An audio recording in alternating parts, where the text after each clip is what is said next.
Bonjour à tous ceux qui nous regardent, ici et là-bas. Je suis Guillaume Sampic, je dirige un groupe dans le sport. Enfin, on a confondé il y a quelques années de ça un groupe qui s'appelle Reworld Media et notamment toute une activité autour du sport avec principalement le CNOSF, les fédérations, etc. etc. Et aujourd'hui, on m'a demandé d'intervenir sur un sujet qui n'est absolument pas ma spécialité, pratique sportive et santé, qui est l'impact économique. Donc vaste sujet. Heureusement, je suis bien entouré par des experts de la cause ou du sujet. Avec moi, donc, je vais commencer par les dames. Hein. Nathalie Paquet, tu es Bonjour. Sociologue. Alors j'ai fait des études de sociologie. Et tu as créé une société au nom... De Sporty Papers. Au nom intrigant en tout cas, Sporty Papers, mais on y reviendra. Emmanuel Petit, vous êtes le directeur à Matmut de toute la politique RSE. De la politique RSE. Très vaste sujet aussi depuis quelques années. On en entend beaucoup parler. Oui. Voilà. On y reviendra. Et j'ai à ma droite Yannick Guillaudot, docteur Guillaudot. Bonjour. Alors normalement, il faudrait que je passe les 45 minutes à lister tout ce que le docteur a fait, tout ce qu'il fait. Alors déjà, vous êtes docteur du sport au CHU de Brest. On vient de se réaliser qu'on était un peu voisins l'été. Vous avez aussi fondé un institut. Vous pouvez nous en dire deux mots là? Oui, on a créé donc l'Université citoyenne de prévention santé. Vous avez été aussi en charge de pas mal d'équipes de football dans le championnat de France, en Afrique, des sélections, enfin bref. Alors là, pour le coup, ça me parle un petit peu plus, mais ce n'est pas le sujet du jour. On va essayer de voir un petit peu plus clairement sur 40 minutes de quoi on parle. Il y a un mot qui est revenu beaucoup dans nos discussions, c'est la sédentarité, qui est un vrai sujet, un vrai fléau, un peu silencieux encore, mais un vrai fléau au niveau mondial. Alors j'ai quand même fait quelques recherches. Déjà, j'ai appris que sédentaire... ça venait du latin, sedere, rester assis, et on y reviendra parce que c'était une grosse partie de notre discussion avec le docteur Guillaudot. C'est au niveau mondial ce que j'ai pu récupérer, même si on court tous après les chiffres, c'est un coût quand même de plus de 17 milliards de dollars, cette histoire de sédentarité. Non, c'est juste en France, à 17 milliards d'euros en France uniquement. Et au niveau mondial, c'est bien pire. Il y a pas mal d'études qui ont été quand même menées au niveau mondial, notamment en Angleterre, aux États-Unis. Mais ce qui m'intéressait, docteur, c'est déjà qu'on revienne sur la définition des mots. Activité physique, sport, etc., etc. Et si vous pouviez nous recadrer un petit peu le panorama, parce que certaines personnes mélangent un petit peu tout. Oui, alors c'est vrai qu'au niveau de la santé, moi je suis médecin et je reste au niveau de la santé, je ne reste pas au niveau de l'économie. Au niveau de la santé, c'est vrai qu'il faut bien différencier inactivité physique, sédentarité et sport. Donc l'inactivité physique est un facteur de risque pour la santé.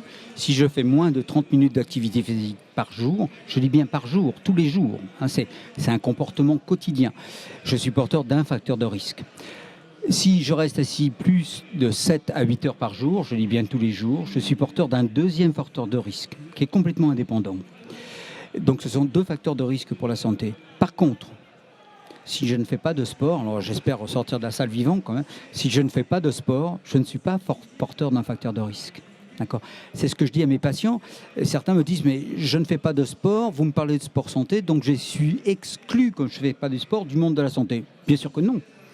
Vous êtes actif tous les jours, vous êtes non sédentaire, vous êtes absent, vous êtes en dehors des facteurs de risque. Vous ne fumez pas, vous ne buvez pas. Bravo pour votre santé. Vous n'êtes pas sédentaire, vous n'êtes pas inactif. Donc le sport ne sert à rien en fait alors? Ah non. Alors, il ne sert à rien sur la sédentarité, c'est vrai. C'est-à-dire que si vous êtes sportif, et même sportif de très haut niveau, vous n'enlevez pas les dégâts causés par la sédentarité. Alors je donne un exemple vite fait, mais comme vous disiez, en 2010, j'étais médecin de l'équipe de foot du Cameroun. On a fait la Coupe du Monde de foot, voilà. À l'époque, en 2010, ces footballeurs de très haut niveau, donc ils jouaient tous dans des... Voilà, il y a un pas meilleur pour faire la Coupe du Monde. Ces footballeurs-là ne me semblaient pas du tout être sédentaires. D'accord ? En 2019... j'ai la chance d'être directeur médical du staff de la Mauritanie et je fais encore une grande coupe d'Afrique des Nations. Et là, j'ai toujours à m'occuper de footballeurs de très haut niveau, des sportifs de haut niveau, qui sont parfaitement sédentaires. Ils ont tous 2 ou 3 smartphones dans les mains. La seule fois où ils sont ensemble, ils sont allongés sur leur lit en train de jouer aux jeux vidéo. Ce sont des sportifs de haut niveau sédentaires. Et le sport de haut niveau n'efface pas les dégâts santé, je dis bien santé, de la sédentarité. Vous avez une comparaison aussi avec le brossage de dents? Oui, non, Oui, parce que ouais. C'est vrai que quand on insiste sur l'activité physique quotidienne et sur la sédentarité quotidienne, on peut prendre l'exemple du brossage de dents. C'est-à-dire, comme je dis à mes patients, il faut se brosser les dents régulièrement 2-3 fois par jour. Et c'est pas. Alors, ils vous disent sur l'activité physique et la sédentarité, oh mais docteur, moi je fais beaucoup de sport le week-end, j'en ai rien à fiche. Vous êtes inactif et sédentaire toute la semaine, même si vous brossez les dents 15 fois le samedi et le dimanche, ça n'enlève pas le fait que vous n'avez pas une hygiène dentaire le lundi, le mardi, le mercredi, le jeudi. Donc c'est ça, c'est le problème de l'inactivité physique et la sédentarité au niveau de la santé. Au niveau de la santé, c'est le quotidien. Donc c'est le comportement dans lequel je m'inscris. Emmanuel, Matmut, un gros sujet, je pense, la sédentarité, notamment avec les plans de prévention que vous avez mis en place. On s'était dit que la petite difficulté, c'était le calcul, les métriques. Comment est-ce que vous faites de votre côté? Juste pour une petite information, j'ai trouvé un institut gouvernemental anglais, Sport England, qui a fait ses études, il faudrait creuser le sujet, mais visiblement ce sont des gens sérieux, qui disaient que chaque euro investi dans l'activité physique, pour eux, il y avait un ROI de 3,91 €. Ouais, il y a beaucoup de chiffres qui peuvent circuler, mais c'est assez compliqué malgré tout d'objectiver les éléments. Ce qui est certain, et merci au docteur de réinsister là-dessus, c'est que la vraie conséquence, elle est pour la société. La société avec un grand S. Nous, Matmut, on est très engagés autour de la lutte contre la sédentarité, mais je sors un petit peu du scope Matmut, c'est juste un problème de société. C'est vraiment un problème de société et qui est, alors c'est la 4e cause de mortalité dans le monde, mais pour autant c'est la première qui est évitable. C'est-à-dire qu'il suffit, je mets beaucoup de guillemets, mais il suffirait de faire 30 minutes d'activité physique qui n'est pas du sport, pour que ça aille beaucoup mieux. Donc nous, en tant qu'acteurs de santé, puisque nous sommes une mutuelle santé, mécaniquement, avoir un maximum de nos clients, qu'on appelle des sociétaires quand on est mutualiste, avoir un maximum de nos sociétaires qui sont en bonne santé, c'est bien évidemment un facteur de coût inférieur pour nous en tant que complémentaire santé. Et si on a un coût inférieur, ça veut dire qu'on facture moins cher nos clients en termes de prestations. Donc il ne faut pas le voir comme si je fais ça, je vais faire des économies à la Matmut. Non, je le fais faire à l'ensemble de la société, au-delà du propre bénéfice que je peux en retirer individuellement. Donc c'est pour ça que la Matmut, mais beaucoup d'acteurs des assurances ont des dispositifs de prévention. Essaient de mettre en place des dispositifs de prévention de manière à inciter ses clients à essayer d'être plus respectueux de son corps, de son bien-être. Voilà. Et donc là, l'activité physique est quand même un effort très mesuré. 30 minutes d'activité physique par jour, c'est quand même pas grand-chose. C'est prendre les escaliers tous les jours, c'est descendre une station de métro ou de tram pour ceux qui sont dans des milieux urbains avant il y a du bruit. Avant sa station naturelle, et donc de marcher un petit peu. Enfin voilà, c'est vraiment un effort que tout le monde peut faire. Et surtout, nous, côté Matmut, on a un dispositif qui s'appelle Né pour bouger, avec un programme court qui passe sur TF1 maintenant depuis 3 ans avec Anaïs Grand-Gérac, qui justement est fait pour montrer que quelle que soit sa condition physique, quelle que soit sa condition sociale, on va toujours trouver une activité physique qui est adaptée à qui nous sommes. Et donc je pense que c'est un message qui est important à porter, qui est de se dire, agissez. Il y a des études qui montrent que ces 30 minutes d'activité physique par jour permettent une espérance de vie de 5 ans. Un prolongement de l'espérance de vie de 5 ans. Donc du coup, faisons-le. Enfin, just do it, comme diraient certains. Il y a un élément qui a beaucoup joué là, sur l'accélération de la sédentarité ces dernières décennies ou ces dernières quinzaines d'années, oui, c'est l'usage des écrans. Ça, c'est sûr que c'est un vrai fléau qui n'est pas que sur la sédentarité, mais qui est surtout sur la sédentarité, c'est vrai. Quand on dit écran, on parle Sporty Papers. On parle Sporty Papers. Le nom est bien trouvé puisque, comme tu le définis, tu pimentes. On pimente la pratique sportive par le jeu, parce que les Sport Papers, c'est des piments très pimentés, et donc on est parti là-dessus. On fait le lien entre la sédentarité et les écrans, et néanmoins, toi, tu luttes contre la sédentarité via les écrans, grâce aux jeux vidéo. Oui, parce qu'on veut être là où sont les gens, et comme vous venez de le dire, ils sont sur leur écran. Et d'ailleurs, c'est assez drôle, parce que les 30 minutes de sport par jour, moi, je les mets toujours en association avec, ça fait 15 ans qu'on a 30 minutes de plus de sédentarité par jour. Donc il faudrait juste qu'on se les transforme. Et en fait, nous on est parti. Alors, en intro, vous avez dit que j'étais sociologue, donc j'ai fait des études de sociaux, mais en fait, je reprends souvent ça. Bourdieu parle de capital culturel, et en fait, pour rentrer dans un musée, il faut déjà connaître les codes. Et on est déjà convaincus. Et en fait, nous, on est vraiment partis. Alors, il y a plein d'études qui l'ont montré, etc., que en fait, faire une activité physique en fait, ça nous projette dans un temps très long de retour d'effort. Et en fait, on veut un bénéfice immédiat. Donc nous, on est vraiment parti en se disant, en fait, on va gommer tous les codes du sport, de l'activité physique, et on va vraiment jouer sur les codes du gaming, qui quand même 73%, enfin quand on parle de chiffres, 95% de la population française est sédentaire, inactive, et 73% jouent de manière au moins occasionnelle à un jeu vidéo. Donc on s'est dit de coupler les deux ensemble va faire qu'en fait on va être là où sont les gens, donc sur leurs écrans, et on va jouer avec une thématique, le jeu vidéo, le gaming, qui est quelque chose de très engageant. Et donc cumuler les deux, c'est vraiment pour aller chercher un public qui pense que c'est pas pour lui le sport, l'activité physique, ou qui est pas motivé par le faire, et en se disant en fait c'est du fun, tu vas jouer et au fait tu bouges. Et Sporty Papers, là, depuis combien de temps vous développez des applications autour de... Alors, Sporty pour lutter Papers contre la sédentarité, est né en avril 2021, mais avant, en fait, on faisait un escape game sportif. On avait fait ça pour Keep Cool notamment, et on avait une salle temps réel où on faisait du vélo rameur chest press box, et on se rendait en 1 heure sur Mars, donc mieux que Elon Musk. Et le principe, en fait, c'était vraiment tous les codes de l'escape game, mais dans une salle de sport. Et ça avait cartonné, et on était en train d'industrialiser. On avait commencé d'autres projets, et la Covid nous a fait pivoter, comme on dit dans le domaine des startups.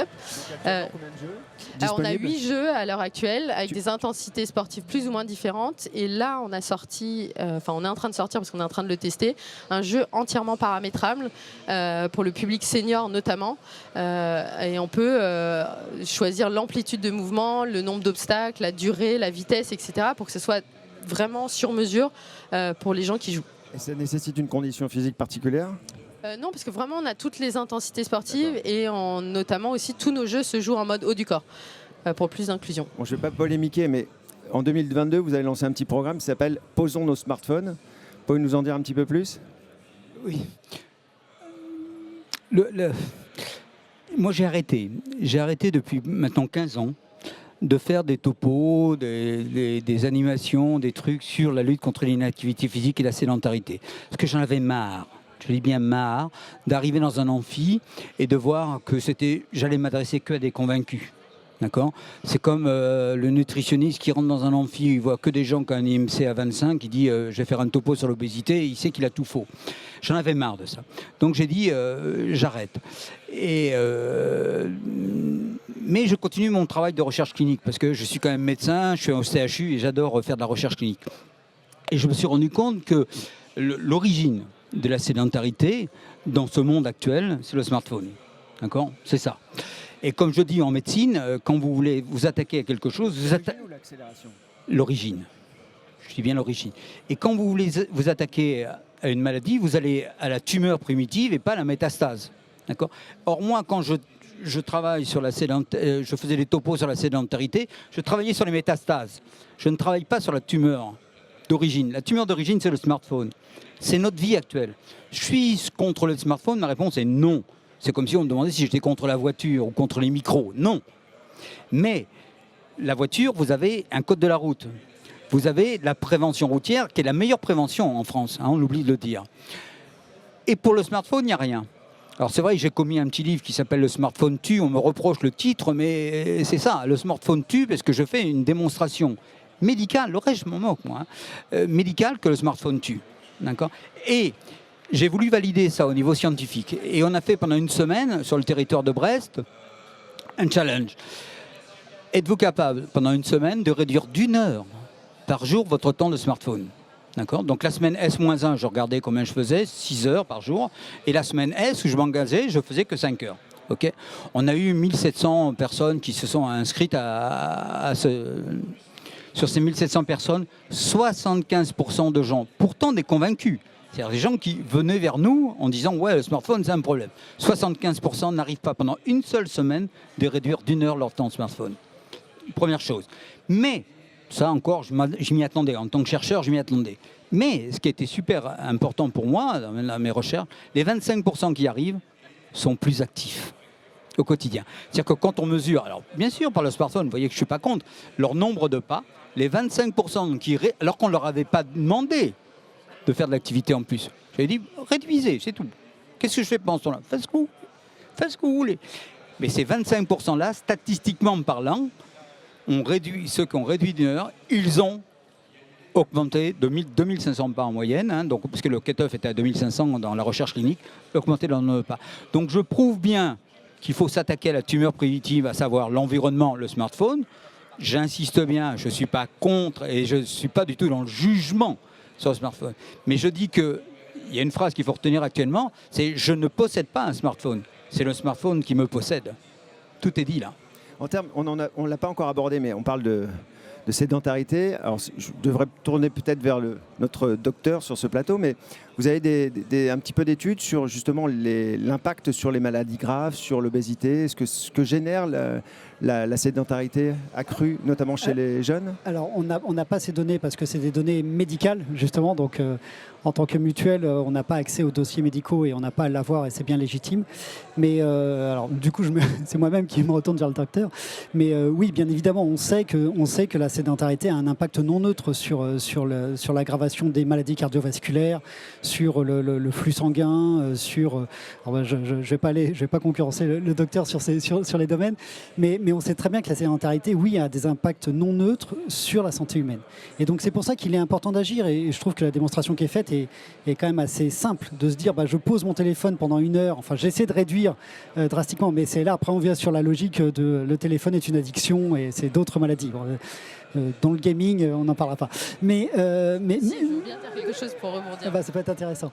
Mais en tout cas, ce qui est certain, c'est que c'est vraiment accessible. Et c'est ça qu'il faut retenir. C'est-à-dire qu'on a la capacité individuelle d'action, d'agir pour que notre santé aille mieux, que notre espérance soit plus longue, que nos maladies soient un peu plus loin. Agissons. Mais effectivement, la vraie difficulté n'est pas de convaincre les convaincus, c'est d'aller s'adresser à ceux qui n'entendent pas ce message-là. Et donc c'est vrai que plus on va être nombreux à porter ce message, encore une fois, voilà, nous, c'est l'un des dispositifs qu'on a. Côté Matmut, on a aussi été l'un des premiers acteurs à faire le sport sur ordonnance, par exemple. C'est-à-dire d'accepter des remboursements pour des patients pour lesquels le corps médical estime que de faire de l'activité physique est quelque chose d'intéressant. On a la chance d'avoir l'une des administratrices du groupe Matmut, qui est une ancienne ministre du sport, qui a lancé ça sous le gouvernement Hollande, que nous, on a repris en 2019. Bon, on a plein d'initiatives comme ça côté Matmut. Mais ce qui est intéressant, à travers le programme court Né pour bouger que j'évoquais tout à l'heure, c'est que justement, fort de tous ces constats, nous on s'est dit il faut qu'on aille en prime time, il faut qu'on touche le maximum de gens.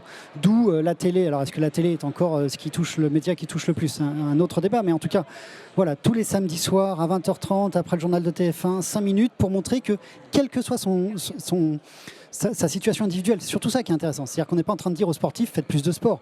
On n'est pas en train de dire à ceux qui sont en très très bonne santé faites plus d'activité physique. On est aussi en train de s'adresser aux personnes qui sont à la limite de l'obésité, des personnes qui peuvent être en situation de handicap, des personnes du 3e âge, des jeunes mamans, des personnes qui sont enceintes ou autres. Bref, des situations de vie tellement différentes pour montrer que le sport est accessible à tous. Et c'est ça qu'on essaie de promouvoir. Effectivement, Matmut semble hyper actif pour lutter contre ce fléau. Est-ce que vous considérez que les institutions publiques prennent le relais, font ce qu'il faut?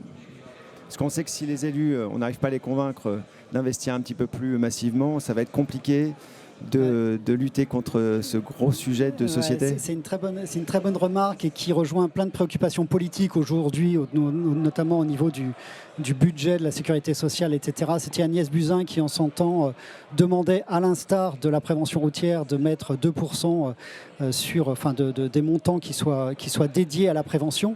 Juste, si on revient sur la prévention routière est celle qui fonctionne le mieux. C'est vrai, en tout cas, elle a démontré, parce qu'en plus, c'est presque plus simple dans le sens où on a un nombre de morts à une année N et puis on regarde suite. Sauf que cette prévention, elle est passée par la contrainte. C'est-à-dire que la ceinture de sécurité est le premier dispositif de prévention, mais si on ne met pas sa ceinture de sécurité, on est susceptible d'avoir une amende, au-delà de mettre sa vie en danger et celle des autres. Et donc ça veut dire, est-ce que la prévention ne fonctionne que si elle est contraignante? Et ça, c'est un débat qui est compliqué. Et surtout quand on touche la santé humaine, il y a le libre arbitre. Voilà, je dirais la sécurité routière, elle embarque aussi la société parce qu'avec la voiture, je peux faire des dommages collatéraux. Donc, je peux comprendre que le ministère ou que les politiques s'en intègrent. Quand on est sur le comportement individuel, je vois son incidence à travers les coûts qui explosent de la sécurité sociale. On sait que c'est un facteur qui va permettre de diminuer ces coûts-là. De là à rendre des contraintes ou de là à ce que la puissance publique s'empare de je vous oblige tous les jours à faire 30 minutes. Nous, on a financé on a une fondation qui s'appelle la Fondation Matmut, Paul Bento, qui est du nom du fondateur de la Matmut, qui a financé une partie de l'étude qui a été faite par le professeur Carré, qui s'appelle Inverser les courbes, et qui a démontré, alors je n'ai plus exactement, je crois que c'était sur 3 départements, il y avait plus de 12 000 élèves qui étaient concernés, entre la maternelle et le primaire, des élèves à qui on restait tels qu'ils étaient, et des élèves qui s'engageaient tous les jours à faire 30 minutes d'activité physique. Et on voit, ça a été démontré donc du coup scientifiquement par les études, qu'on peut inverser les courbes. C'est-à-dire que la perte de VO2 max, enfin de capacité pulmonaire, qui est en décroissance depuis les années 75, capacité pulmonaire, bon, c'est peut-être pas le bon terme, vous me corrigerez, elle peut être inversée. C'est-à-dire qu'on peut retrouver cette capacité juste par une activité physique. Donc c'est pour ça que, fort de cette étude qui a été relayée également par le gouvernement, il y a eu le gouvernement Macron essaie d'inciter toutes les écoles à inscrire ces 30 minutes d'activité physique dans le programme scolaire. Tout le monde ne le fait pas, il y a des écoles qui le font et tant mieux, et on les incite à poursuivre, mais on voit qu'effectivement la prise de conscience du pouvoir public, elle existe. La réguler, la réglementer, c'est quelque chose qui est compliqué. Et puis surtout, pardon, juste pour terminer, sur la volonté qu'avait Agnès Buzyn de dédier 2% des budgets à la prévention routière, de la prévention santé. Qu'est-ce qu'on appelle prévention? C'est-à-dire qu'aujourd'hui, il y a déjà des dispositifs qui sont portés par l'État, qui ne sont pas forcément sur le sport santé, mais les dispositifs MTDAN, donc qui permet à tous les jeunes d'aller chez le dentiste 2 ou 3 fois, je crois, jusqu'à leurs 18 ans. Bon, il y a des dispositifs comme ça qui existent. Donc l'État ne fait pas rien, c'est ça que je veux dire, mais c'est quand même compliqué d'aller dans la sphère privée. Nathalie, tu voulais réagir ? Non, mais je voulais juste reparler sur le smartphone parce que je suis complètement d'accord qu'il faut qu'on pose nos smartphones et que c'est compliqué de les poser. Donc c'est vrai que nous, on est parti sur le principe d'être là où ils sont, donc d'être dessus et que ce soit un écran partagé. Et je voulais juste rajouter, alors c'est un point de vue très personnel, mais moi je me suis intéressée à l'espace public, aux ados, etc. Et en fait, alors, je suis maman, donc je suis la première à le faire, mais en fait on a créé des espaces ultra cocons pour nos enfants. Même le sol est matelassé quand ils font des activités, etc. C'est des zones qui sont définies, etc. Avant, alors c'est pas ce que je veux non plus, mais ils jouaient dans des décharges toute la journée. C'était moins grave, mais ils faisaient plus d'activités, etc. Et en fait, moi, j'ai l'impression que en fait, les univers virtuels, les jeux vidéo, etc., en fait, c'est là où ils se construisent.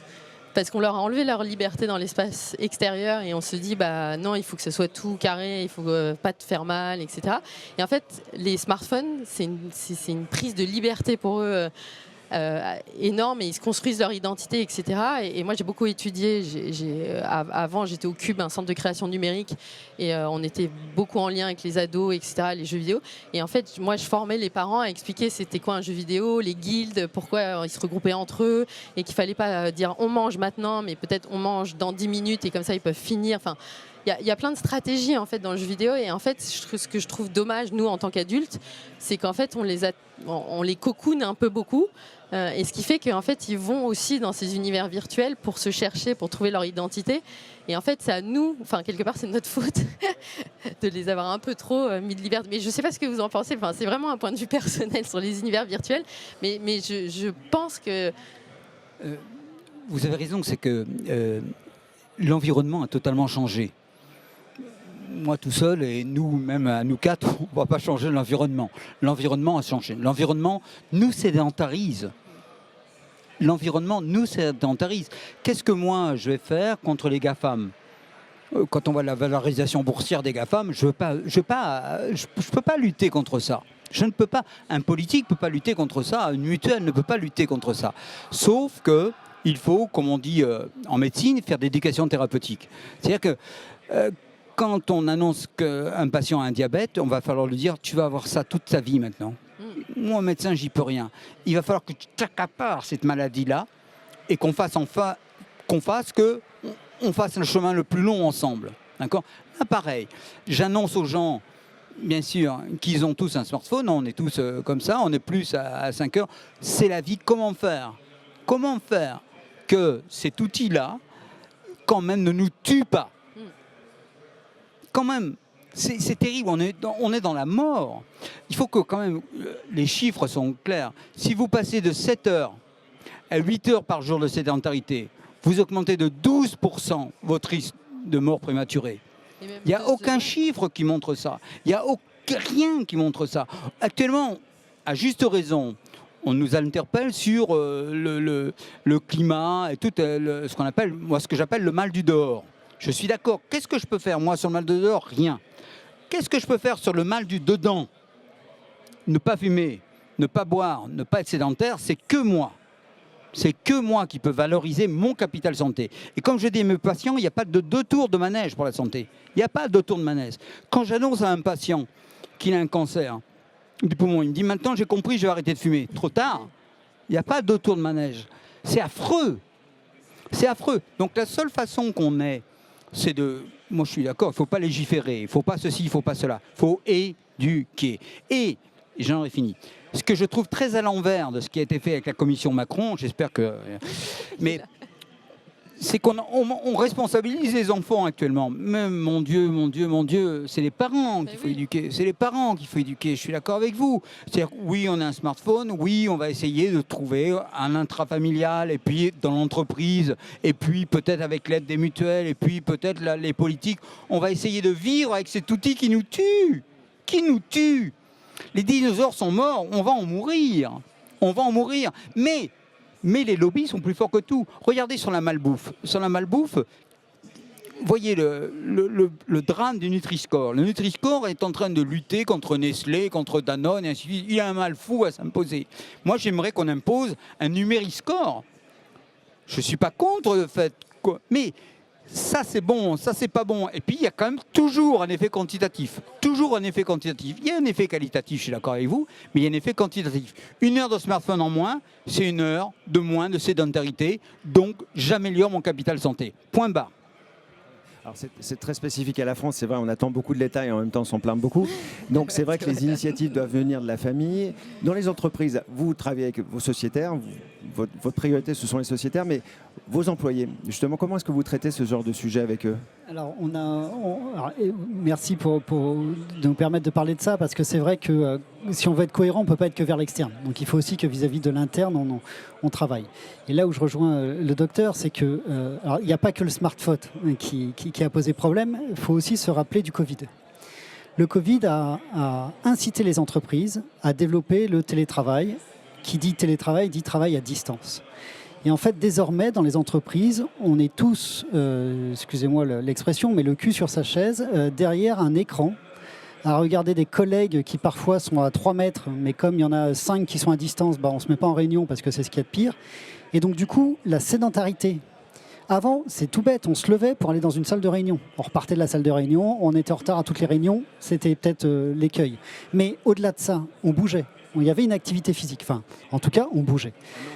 Même à 5 mètres. Maintenant avec le télétravail qui devient une norme et qui a plein de vertus aussi, mais on a encouragé encore plus la sédentarité. Donc pour revenir à votre question, qu'est-ce qu'on fait, nous, côté Matmut, pour agir là-dessus ? Alors d'une part, on a beaucoup de communication interne sur la lutte contre la sédentarité. Matmut est devenu partenaire de la grande cause nationale 2024 qui est justement la lutte contre la sédentarité, ce qui fait qu'à ce titre-là, on fait beaucoup d'événements partout en France pour essayer de rassembler nos sociétaires, mais aussi nos collaborateurs qu'on incite à le faire. Et donc on organise, cette année, on a 5 ou 6 courses solidaires qui sont partout en France où on sponsorise la course et on invite nos collaborateurs à y participer. C'est Matmut l'organisateur. C'est Matmut qui est sponsor de ces courses-là. Okay. Mais dans ces courses-là, on a créé ce qu'on a appelé le 5 km allure libre. Le 5 km allure libre, parce que qui dit une course solidaire dit course. Qui dit course dit sport.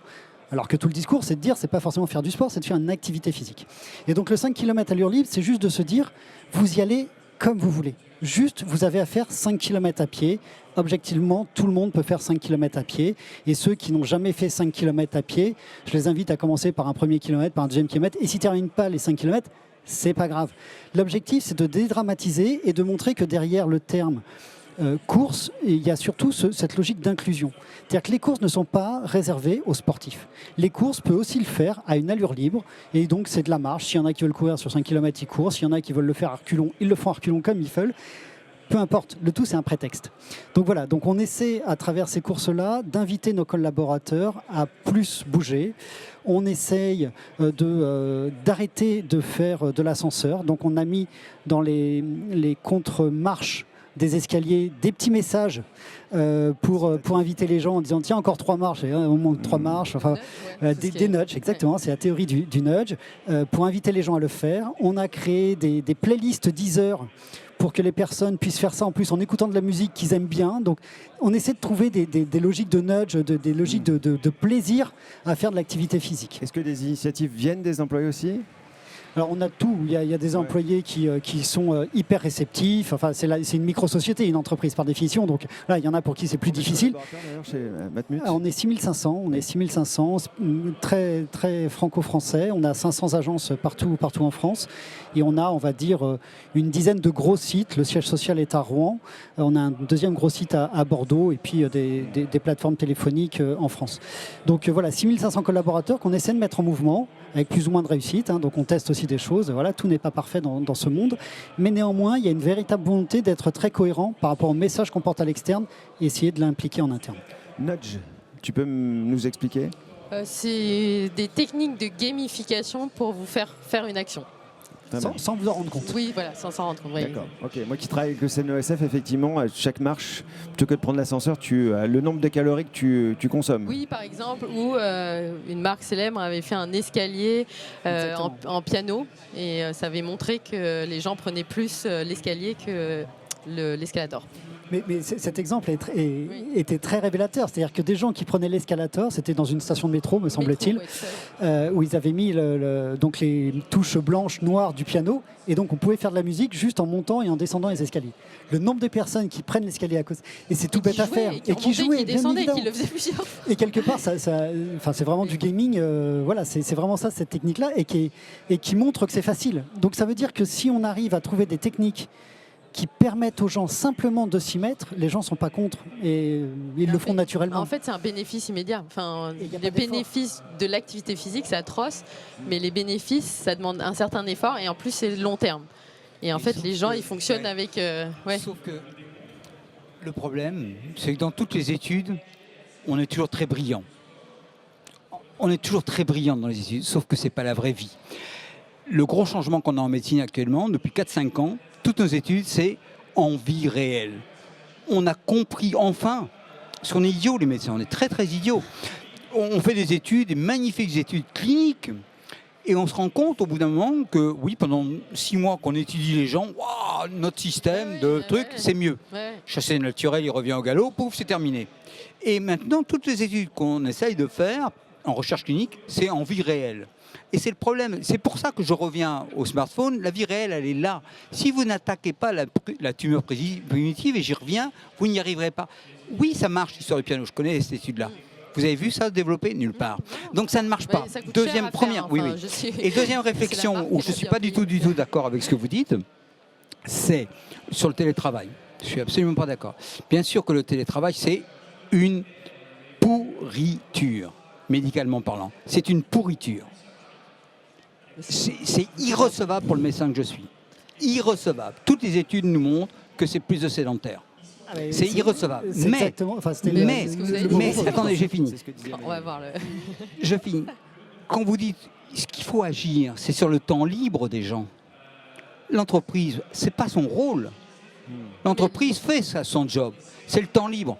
Or, vous savez que toutes les études le montrent. Moins de 20% du temps libre des gens n'est pour l'activité physique.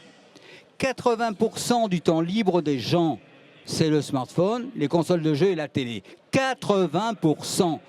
Si vous, pas vous, si nous, on ne comprend pas ça, que cette médecine de l'environnement, médecine du comportement, si on n'attaque pas, et j'ai rien avec l'entreprise, elle essaye, et je suis d'accord qu'il faut véhiculer un message, faire de l'éducation dans l'entreprise, mais je m'en fous de ça, c'est sur le temps libre.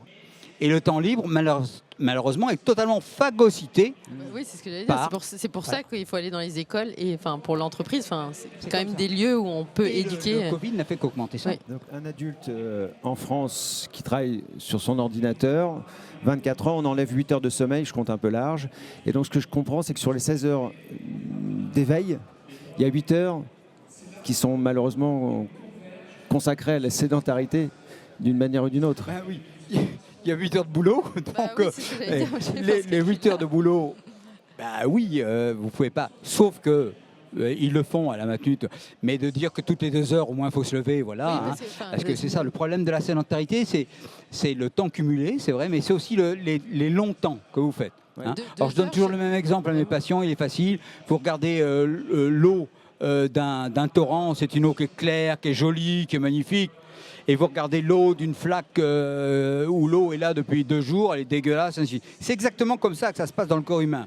Si vous vous levez tous les 2 heures, ben finalement, vous avez une eau de torrent.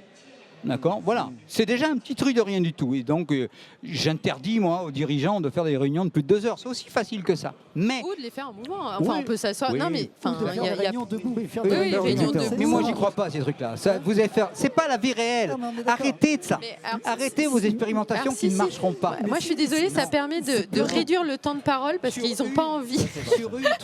Sur un truc. Mais vous ne, c'est ça, vous ne simplement, vous dites une interdiction. Moi, je suis pour les interdictions. Mais c'est dommage. on fait Interdiction plus rien. d'une réunion de plus de 2 heures. Interdiction. C'est déjà beaucoup. Point barre. Mais que ça. Je demande rien de plus aux entreprises. Je ne demande pas de faire d'investir des escaliers. Une chose, ça vous coûte rien.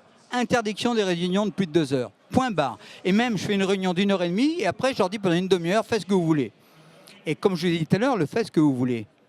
Quand on arrive 1 heure de moins de smartphone, il marche. C'est vrai que maintenant, les jeunes générations, même les plus âgées, viennent avec leur ordinateur en réunion. Alors moi, j'ai institué un truc assez simple. Réunion debout, 10 minutes maximum. De toute façon, on c'est le temps parle d'attente, c'est le temps d'attention maximum. Et puis, ça semble un petit peu mieux fonctionner. Et puis surtout, la réunionnite, qui est très français, on va se le dire. Quand on parle avec des Américains, ils ne comprennent pas trop le truc. Je voulais revenir sur un autre sujet enfin, c'est toujours le même sujet, mais c'était, vous m'aviez dit quelque chose comme, on fait tout pour nous sédentariser. Toutes les espèces, je veux bien vous développiez, c'était toutes les espèces, l'effort ne fait que des efforts utiles pour aller se nourrir, etc. Donc tout ce qui est effort inutile ou considéré comme inutile est éliminé. Oui, alors ce que vous dites est vrai. En fait, c'est pas spécifique à l'homme. Toutes les espèces sur cette terre ne font des efforts que si ils sont utiles pour vivre. Le lion, si vous lui servez sa bidoche, il ne fait pas d'efforts pour bouger. Et ça, c'est clair. Et l'homme, parce qu'on dit toujours les histoires, on descend, on a le même potentiel génétique que les cueilleurs-chasseurs crognonieux. Mais les cueilleurs-chasseurs, ils étaient bien obligés de marcher 20 km par jour pour vivre. Nous, on n'est plus obligés de ça. Et ne prenez pas mal de ce que je vais dire, madame, mais on fait en sorte que tout nous soit servi. Même le sport, j'ai plus besoin d'aller au sport, on me l'amène à la maison. Tout m'est amené à la maison. D'accord, voilà, c'est l'air du canapé. L'addiction, hein, cette chair molle qui s'adapte au canapé. La chair molle, c'est on perd nos muscles, on perd tout. On perd notre cœur, on perd tout. Et on devient un gros, passez-moi l'expression, c'est pas bien ce que je dis, mais un gros tas sur un gros canapé. Bref, et c'est impossible de faire autrement parce que c'est dans nos gènes, ça aussi. On ne fait pas d'efforts parce que nous sert tout. Pourquoi j'irai faire les courses? Parce que Monsieur Leclerc me permet de faire un drive. Pourquoi j'irai même au restaurant? Parce qu'on peut m'amener le restaurant chinois chez moi. Tout est fait pour que je devienne paresseux. Et je rajoute juste les enfants, les jeunes adultes, vont plus en boîte de nuit. En fait, on danse devant sa caméra et on partage sur TikTok. Donc toutes les espèces sont dans cette situation-là. Bon, donc on ne va pas... Voilà. Alors c'est là qu'on se dit, mais pourquoi on est dans cette situation-là? Pourquoi donc 80% de notre temps est accaparé? On revient toujours à cette puissance du numérique du loisir. J'insiste bien numérique de loisir, parce que vous avez raison, le Covid a fait que la frontière est de plus en plus poreuse entre le numérique professionnel et le numérique du loisir, on est d'accord là-dessus. Mais 80% de notre temps de loisir est accaparé là-dessus. On n'a plus besoin de faire d'efforts, on ne les fait pas. Si on n'interpelle pas les gens pour leur dire « ouais, c'est peut-être sympa », de rien faire. C'est peut-être sympa d'être cool, de ne pas aller en boîte de nuit, de prendre des risques. Je suis d'accord avec vous, ce que vous disiez. Mais ça vous tue. Le médecin ne peut pas dire autrement que ça nous tue. Une petite conclusion, je vous laisse chacun un peu de prospective. Comment est-ce que vous voyez les choses évoluer? Parce qu'on est tous très alertés, mais est-ce qu'on fait tout ce qu'il faut pour que ça évolue dans le bon sens? Sédentarisation, c'est de pire en pire, etc. Est-ce qu'on peut donner un petit message positif? Pardon. Non, le message positif, c'est déjà ce type de réunion. Enfin, c'est déjà ce type de message. J'espère qu'il sera entendu. En tout cas, je le souhaite. C'est là où, alors, nous, très humblement, on essaie de mettre notre petite pierre à l'édifice en posant plein de petits cailloux. C'est sûr que, je vous rejoins, docteur, on ne peut pas aller sur le terrain du privé. On ne peut pas, nous, agir sur le temps libre des gens. En revanche, si on fait plein de petits cailloux, j'ai juste une toute petite anecdote. J'ai dans mon équipe une personne qui ne faisait pas du tout d'activité physique, pas du tout. Les premières réunions, alors j'oblige toute l'équipe à aller en réunion physique une fois par semaine, c'est déjà dur mais on y arrive. Et cette réunion physique, elle est à 3 étages de là où nous sommes. Donc on est obligé de monter 3 étages. Donc j'interdis à tout le monde de prendre l'ascenseur, vous m'avez compris, de prendre plutôt l'escalier. Donc au début, elle râlait dans son coin forcément, voilà, bon. Un an et demi plus tard, elle va maintenant marcher sur un tapis dans la salle de sport qui est à disposition au sein de la Matmut. C'est pas grand-chose. Voilà. Alors je suis passé par une entre guillemets contraignant parce que bien évidemment je n'allais pas leur interdire de prendre l'ascenseur s'ils veulent le faire, mais voilà, j'incitais tout le monde à prendre les escaliers. Donc ce que je veux dire par là, c'est que petite pierre par petite pierre, petite touche par petite touche, c'est ça qui contribue à avoir un regard différent sur cette situation. Oui, aujourd'hui, tout nous concourt à la sédentarité. Mais on a tous le pouvoir d'agir. Et c'est ça qu'il faut retenir. On a tous le pouvoir d'agir, que ce pouvoir d'agir a vraiment un bénéfice individuel et collectif. Individuel à travers mon espérance de vie, à travers ma maladie. Collectif parce qu'on contribue à une société plus en forme, à un déficit de la sécurité sociale moins important. Donc on a tous le pouvoir d'agir par des petites actions. Et quand j'ai pris l'habitude de désormais monter l'escalier plutôt que de prendre l'ascenseur, de descendre encore une fois une station, c'est des choses qui sont simples à faire. Et ce qui fait que quand je vais chez des amis, il y a un ascenseur, je ne le vois même plus l'ascenseur, parce que j'ai pris l'habitude de prendre l'escalier. Et donc c'est pas compliqué. Il faut juste oser le faire, y aller par petites touches, ne pas vouloir être champion du monde immédiatement, mais de mettre en place des petits rituels comme ça. Voilà, je dois aller voir quelqu'un, je dois monter des étages, je prends l'escalier. C'est pas grand-chose et on peut tous le faire. Je partage complètement ce point de vue et effectivement il faut y aller par petits pas et pour rejoindre un peu, nous on travaille beaucoup parce que les jeux vidéo ça donne confiance en soi, on est un héros, etc. Donc on joue beaucoup là-dessus et une fois on avait un programme en ligne et c'était plutôt team building, ils jouaient tous ensemble en ligne, etc. Et il y a une dame qui a dit « Oh, j'ai gagné la course !» Et donc elle avait associé, alors je suis d'accord, il faut le faire dans la vie réelle, mais elle l'avait associé. Et en fait, c'est ça qu'on aime bien chez nous, et on le voit beaucoup sur nos jeux. En fait, il y a aussi tout ce côté confiance en soi. En fait, effectivement, on va à la maison, mais en fait, ils sont dans leur cocon. Et on avait fait une étude quand on a lancé Sporty Papers, et beaucoup nous mettaient en avant. En fait, j'ai pas confiance en moi, donc rentrer dans une salle de sport, courir dehors, etc. En fait, c'était le handicap, c'était pas mon souffle, etc. C'était juste le rapport à mon corps. Donc et la diversité. Et je voulais finir là-dessus, la diversité des solutions qu'on nous propose. Je suis partie d'un collectif qui s'appelle la Sportec, qui est partenaire de cet événement. On est 150 sociétés, 3 verticales, le sport amateur, le sport pro et la fan zone. Mais il y a une diversité d'outils à disposition parce qu'on est tous différents. Il y en a qui ça marchera du jeu vidéo et tant mieux. Il y en a ils voudront marcher dans la nature et tant mieux. Et nous, une des perspectives qu'on veut faire, c'est de ne pas retenir les gens devant l'écran. En fait, c'est que de les inciter. Et par exemple, on bosse avec la Fédération d'Aviron. On a fait un jeu vidéo qui va dans les écoles. Donc l'idée, c'est vraiment d'aller là où ils sont, mais en fait, pour qu'ils aillent ensuite sur l'eau. Et ça, c'est notre objectif. Voilà. On n'a pas parlé d'Alexis aucun quand ça sera l'occasion de le faire une prochaine fois. Et donc, la conclusion, ça nous tue. Bon, moi, ça m'a été utile, parce que sans les petites notes, j'étais mort, de toute façon. Mais je vous laisse finir. Non. Moi, je suis tout à fait d'accord. Il faut bien évidemment rester positif. Et je crois effectivement que les solutions viendront, comme on l'a dit, par petits cailloux. Je suis assez d'accord avec ça. Mais je suis quand même un petit peu inquiet par rapport à la force des lobbies. On le voit par rapport à l'alimentation. Je vois comment mes collègues rament avec le Nutri-Score. Et pour autant, je redonne l'exemple du Nutri-Score. On prend l'exemple du Portugal, qui a finalement accepté le Nutri-Score et son industrie alimentaire a changé force Nutri-Score son alimentation.